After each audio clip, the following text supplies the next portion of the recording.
Assalamu alaikum wa rahmatullahi wa barakatuh. Good morning, brothers and sisters. Good morning, dear listeners. We're back with another episode of Twilight Chat. Today is the 15th of Ramadan, 1441 Hijri, and also it's the 15th. This is the 15th episode of Twilight Chat. Alhamdulillah, we managed to do 14 episodes, and also we managed to fast 14 days. So I just wanted to quickly say,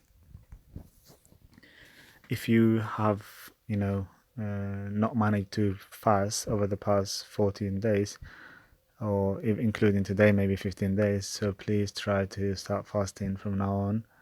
Also, keep your prayers, and that would be a beginning where you would try to come back to, to the way of spirituality. Do not blame yourself if you haven't fasted over the past 15 days, but start now. There's always a beginning. There's always somewhere that you're gonna have to start, and start where you are. You didn't manage to do a lot of things during Ramadan. It's absolutely fine. Start now. You didn't fast over the past 14 days. It's okay. Start now. So all I would like to say is, do not blame yourself, as Allah subhanahu wa ta'ala, the forgiver. He is the absolute forgiver. So whatever you've done, whatever mistake that you've done, Allah will forgive you.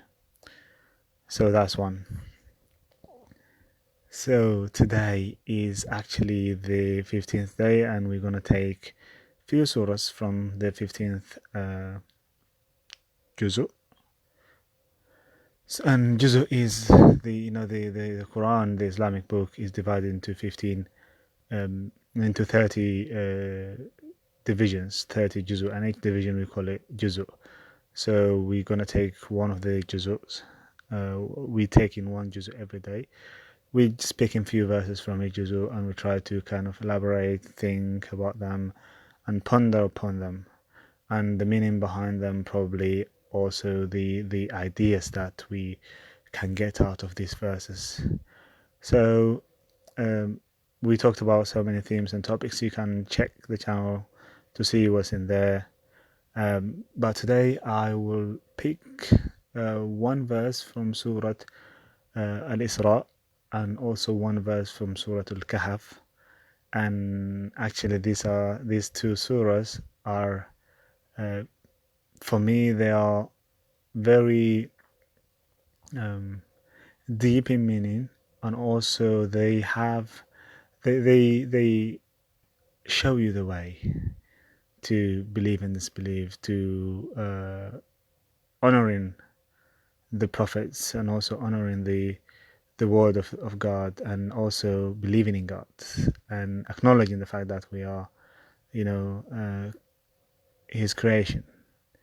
And I pray to God that we do believe in His existence, and also I pray to Him that He will make this belief firm in our hearts, and He will not guide it astray by the things that we might face in life, because sometimes things get very difficult to the extent that you doubt the existence of everything, including the existence of the Lord. But alhamdulillah, there's always room for thinking, but that thinking shouldn't go beyond what is supposed to be limited with, and lead you to not believe in Allah subhanahu wa ta'ala. That's one thing. The second one in Surah Al-Kahf that I would like to talk about is about persecution, religious persecution. And that's one of the themes that we see in Surah Al-Kahf, and it appears more than once, but we can only take the first story, and then we will look into the second story tomorrow, and we also try to see how society deals with it, and how Allah subhanahu wa ta'ala honors those who have, stand for their values and their beliefs. So having said that, today the first verse that I wanted to talk about is from Surah Al-Isra, and this is actually about human beings and the whole of humanity. Allah subhanahu wa ta'ala says, وَلَقَدْ كَرَّمْنَا بَنِي آدَمَ وَحَمَلْنَاهُم فِي الْبَرِّ وَالْبَحْرِ وَرَزَقْنَاهُم مِّنَ الطَّيِّبَاتِ وَفَضَّلْنَاهُم عَلَى كَثِيرٍ مِّمَّنْ خَلَقْنَا تَفْضِيلًا. Allah subhanahu wa ta'ala is talking about human beings. The honor, the dignity of the human being. Human beings, regardless of any religion, of any creed, of any tribe, of any nation, of any place, of any time, regardless of all of these attributes that we kind of label people with, these are secondary. These are sometimes they are temporary, sometimes they are natural, that you can't even get rid of them. If you're born in Mexico, you're Mexican. You would definitely look Mexican. The possibility of you looking like African is very slim. So these are natural things. Being born in a specific, tribe is a natural thing, because you don't have the right to change that. You can't change that. It is who you are, and you have to honor that, because Allah subhanahu wa ta'ala has created you as an example, as that person who exists, as an example for his creation. So when Allah subhanahu wa ta'ala says, وَلَقَدْ كَرَّمْنَا بَنِي آدَمَ وَحَمَلْنَاهُمْ فِي الْبَرِّ وَالْبَحْرِ, and we've honored the human beings. Allah subhanahu wa ta'ala has honored us as human beings. We've honored the human beings, the children of Adam. We've honored them. And that honor is one of the biggest things that we've been given as human beings. وَحَمَلْنَاهُمْ فِي الْبَرِّ وَالْبَحْرِ, and we carried them on the sea and on the land. So if you see the creation as a whole, most of the creation lives within a specific ecosystem, and we do so to an extent, but we have been given the whole earth, and now we're trying to get out to the other planets, but primarily our provision is the earth. The whole planet is given to us as human beings. We live on the land, yet we travel on the sea, we travel in the air, and this is one of the things that a lot of creatures who live with us on this earth can't do. They cannot travel through the land. They cannot travel. They can only live in the sea, for example. Or those who live, on the land, they cannot live in the sea, or they cannot travel. A cow or sheep is not going to, travel from the UK to America, for example, or to Australia. They can't do it, but we can carry them through the means that we've created, like big ships and aeroplanes, and we have in a way a very it might not be absolute, but is dominance in a way. We have dominance over majority of the creation that is on this earth, including those in the sea and those on land, and we have the ability to destroy everything, every creation. We have the nuclear bomb. Yet Allah subhanahu wa ta'ala is saying He's honored us as human beings, and He's carried us through sea and water and land, and He's provided us with so many good things that Allah subhanahu wa ta'ala has provided us with. And amongst them is our intellect, the ability to create things, the ability to change things, the ability to learn, the ability to explore, the ability to dominate other creatures who live with us on this earth. وَفَضَّلْنَاهُمْ عَلَى كَثِيرٍ مِّمَّنْ خَلَقْنَا تَفْضِيلًا, and we've preferred them over so many creations that we've created. Subhanallah, this is the human being. And the dignity of the human being is very honored, and no one should have the right to violate that dignity. No one should be able to violate that dignity, and that dignity is the common thing that we have as human beings, and that dignity should be preserved through laws and regulations and everything, because we as human beings as well violate that dignity. Slavery was common throughout humanity, and now we, in a way or another, were able to reach that level where we abolished slavery. Yet we might see other forms of slavery, and these other forms as well, we need to look into them from that prism, from that angle of human dignity. And the children of Adam are dignified, and any form of slavery shouldn't be tolerated, should be eliminated. In fact, Allah subhanahu wa ta'ala is not, in the Quran, one of the things that we probably not or fail to understand is the issue of slavery. When Islam came, the slavery as an institution is a very economic institution, and we need to look into things from that prism. And when you change in a society, you change things gradually, and that is the way of the Quran. Change is done gradually, and slavery in Islam is not allowed at all. But the validity of the verses stay, because the fact that a society or human beings going backwards is possible, and we've seen that. The system that we have in the world now is anarchical, which means that there is no absolute power. In theory, that every nation is equal to other nations. There might be some sort of different, argument about that, because there are nations who are stronger than others, but yet we also acknowledge the fact that as human beings, every nation is as equal as the other nation. That's why we have the United Nations, which is based upon the idea that every nation is as equal as any other nation, and that is the human dignity.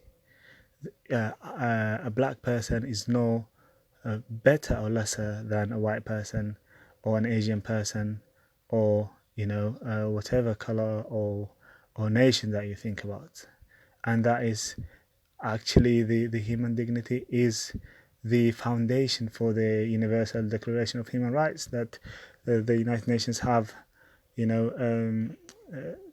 established in the 1940s, almost 71 or 72 years ago.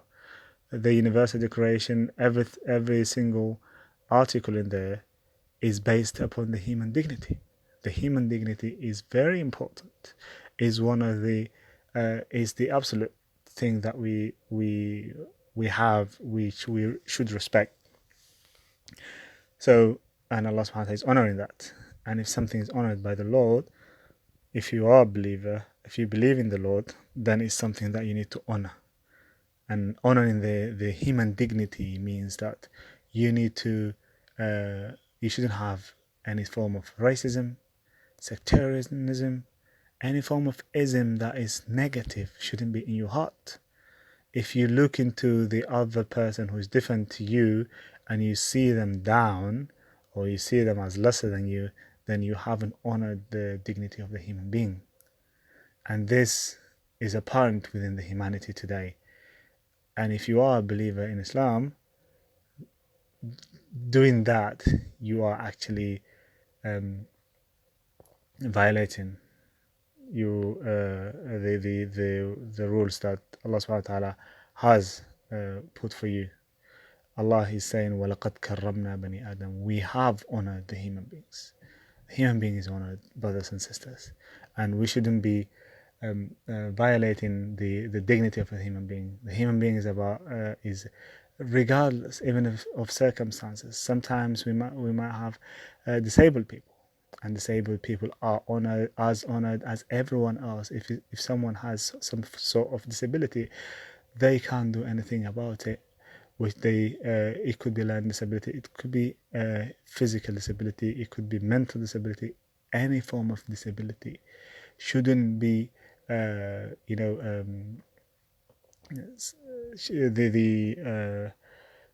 shouldn't be the pretext for us to violate the rights of that human being.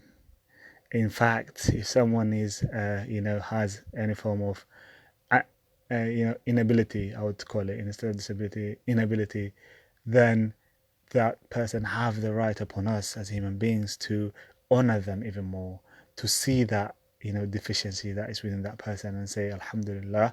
But as we are going through, as through this life, I will have to support that person. I will have to stand by that person.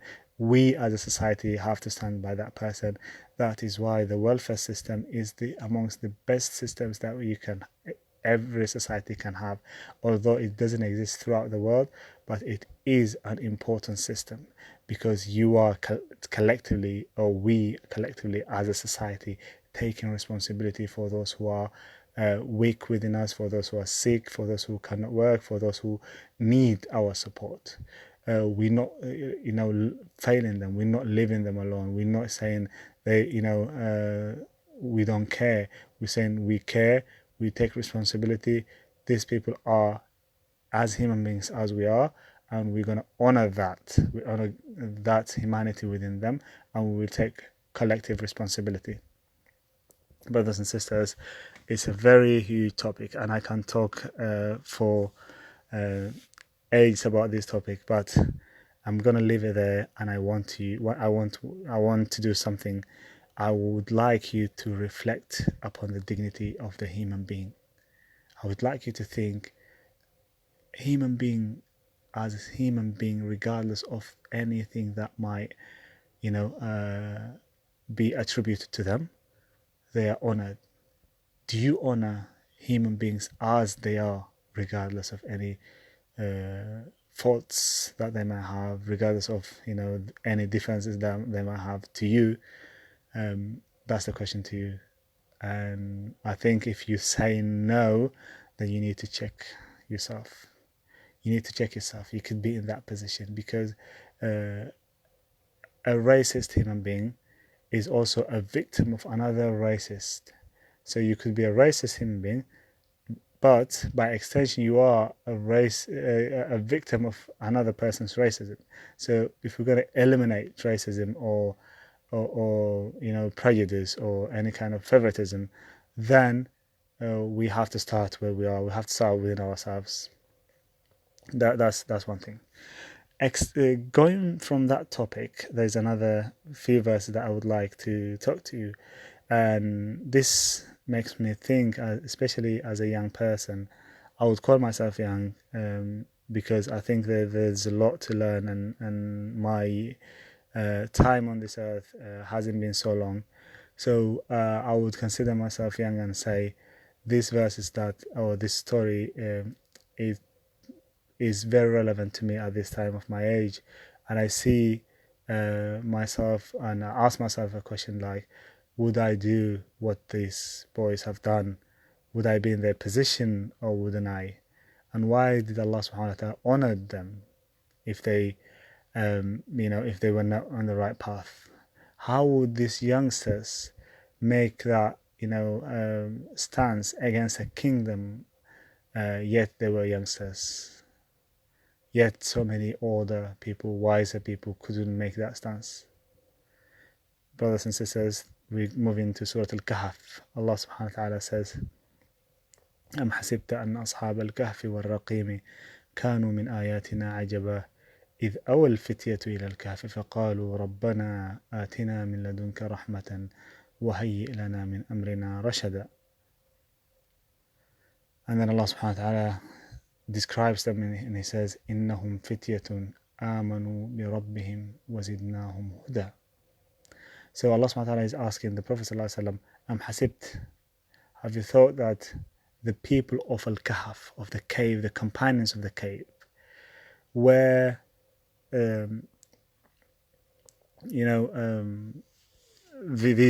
this story, basically, to just give you a background, the story itself is about few youngsters who fled because of their religion. Some people say they were Christians. Anyways, regardless of the religion, it was a religious persecution, and they were forced to leave their religion. But they fled the kingdom, and they went into a cave.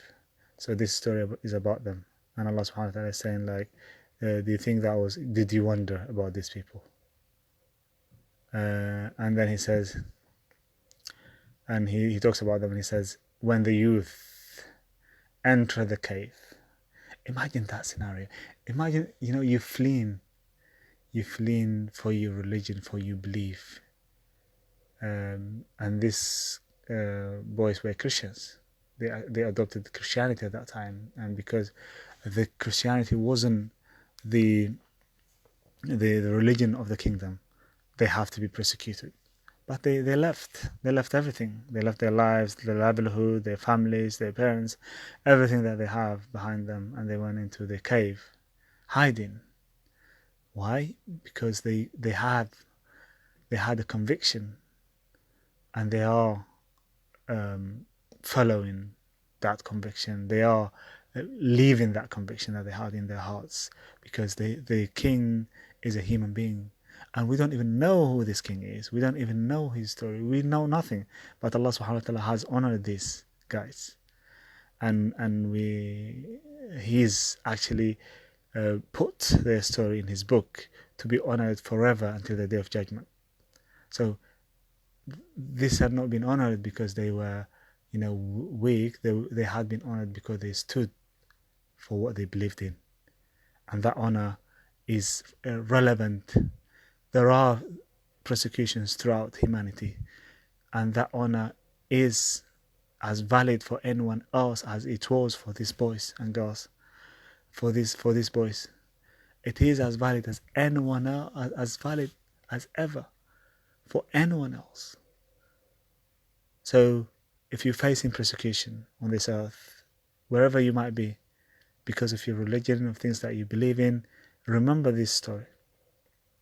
And Allah subhanahu wa ta'ala honors them, and he said, he actually, this word fitya, like youth, doesn't appear much in the Quran. It is here where it appears, and Allah subhanahu wa ta'ala describes, and he says, إِنَّهُمْ فِتْيَةٌ آمَنُوا بِرَبِّهِمْ. Indeed, they were youth who believed in their Lord. And then Allah subhanahu wa ta'ala saying, وَزِدْنَاهُمْ هُدًى. And we granted them guidance. We gave them extra guidance. Allah subhanahu wa ta'ala, when you stand in, when steadfast on his way, Allah will guide you.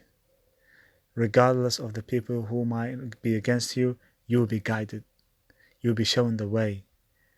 Regardless of the difficulties that you're going to face because of your beliefs, because of things that you adopt in life, you will be shown the way.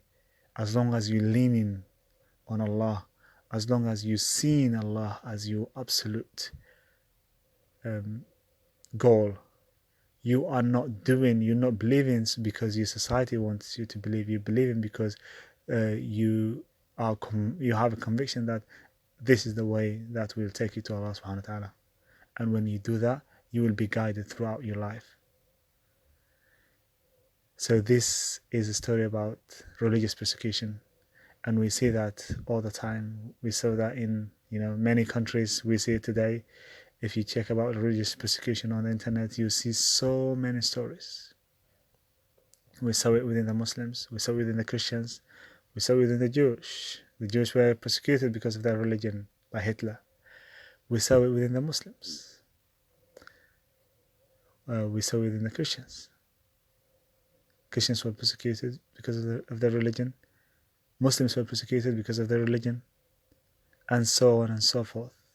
So religious persecution is as relevant as ever throughout the time, and it will stay like that, because people who, as human beings, we don't like those who are different to us. We tend not to detest those who are different to us, and that will stay forever like that, because we want to be one nation with one color and creed.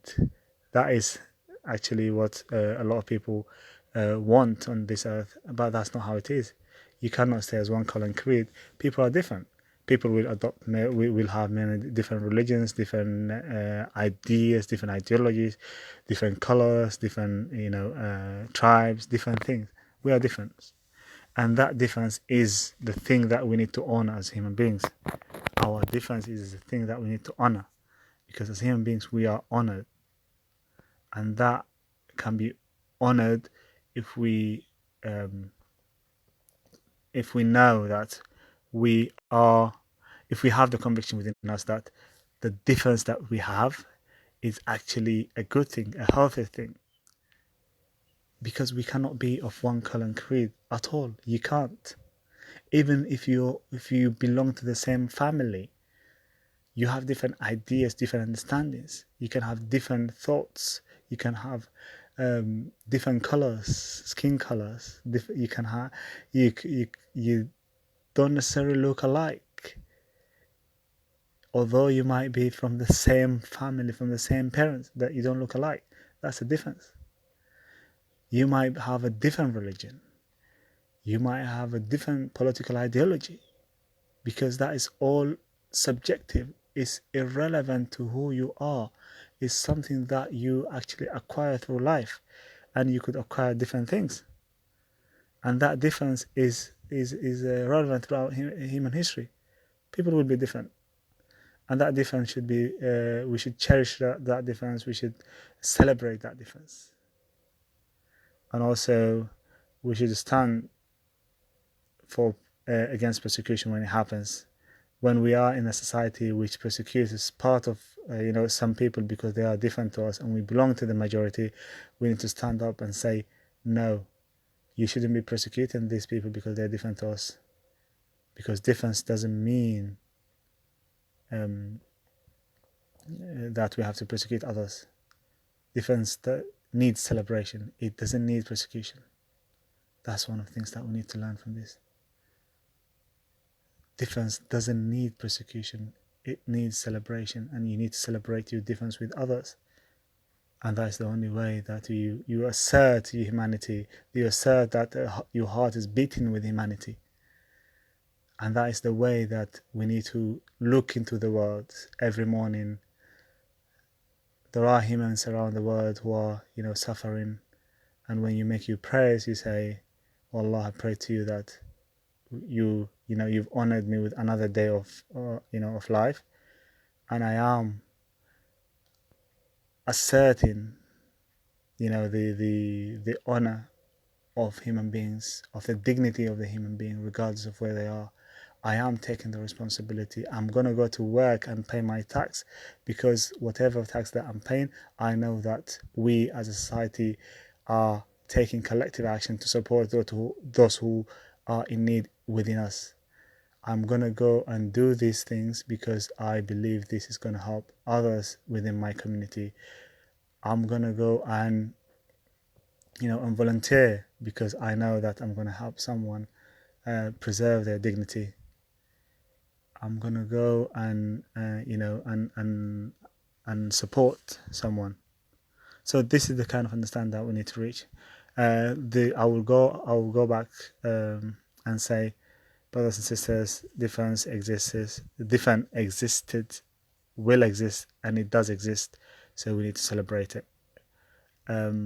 Tomorrow, inshallah, we'll look into this religious persecution with the other story that's by the end of the surah, and we will elaborate more onto that. Although it's not from the same juz, but we'll try to talk about it more in depth, inshallah. All I wanted to say is today, to conclude, let me just summarize what I wanted to get to you. We spoke about a verse from Surah Al-Isra, which talks about وَلَقَدْ كَرَّمْنَا بَنِي آدَمَ. We've honored the human beings. And we also spoke about shortly and briefly about the story of Ashab al-Kahf, the companions of the cave, the people of the cave. And the first one was about the dignity of the human beings and honoring the dignity of the human beings, and the second one was about religious persecution and how we should stay firm in standing against religious persecution or persecuting others who are different to us. So, and the whole idea is just, as human beings, we need to honor everything that we do in our society, and we need to take care of each other, and we also need to feel the pain of those who are of humans and non-humans who are around us, and also who are far away from us, because today it's not only about those who are around us, but whatever action that we take affects someone somewhere on this earth. It could be very, very far away, thousands of miles away from you, but that person would be affected by, simple thing that you do that you might not be aware of. So every single action that you do, including pouring more water, down the sink when you're washing your dishes, is one of the basic things that we need to think about, because that could be affecting, the sea, and that through the sewage, and that could be affecting the fish, or that could be affecting someone else in the very far end of the world. Jazakumullah khair. I just wanted you to think broadly. That's why I was just trying to bring examples. Thank you very much, and have a blessed day, inshallah. Assalamu alaikum wa rahmatullahi wa barakatuh.